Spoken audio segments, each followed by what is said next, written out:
Un étranger, c'est une personne qui ne détient pas la nationalité française. Un immigré, c'est quelqu'un qui est né à l'étranger, avec une nationalité étrangère à la naissance, et qui vient s'installer en France. Un immigré peut ensuite acquérir la nationalité française.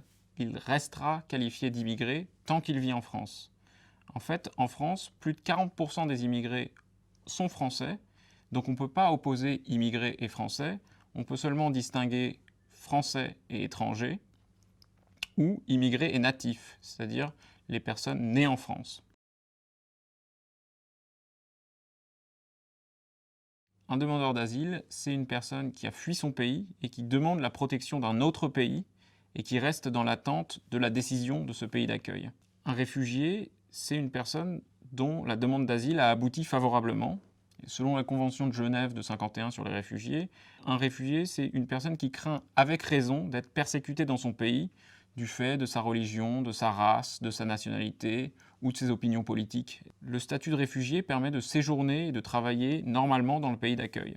Pour résumer, tous les demandeurs d'asile n'obtiennent pas le statut de réfugié, mais tous les réfugiés ont été demandeurs d'asile. On suppose souvent que les immigrés viennent s'installer de façon définitive, comme si leur arrivée en France marquait la fin de leur parcours migratoire. Or, 20 à 50% des immigrés présents dans les pays de l'OCDE repartent dans les 5 années qui suivent leur arrivée, soit pour retourner dans leur pays d'origine, soit pour réémigrer dans un autre pays.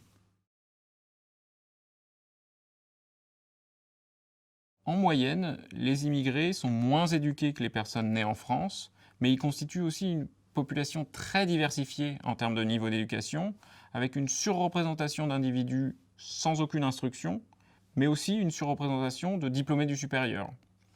En tout cas, ce qui est très important de savoir, c'est que les individus qui émigrent pour s'installer en France sont en général plus éduqués que la population de leur pays d'origine.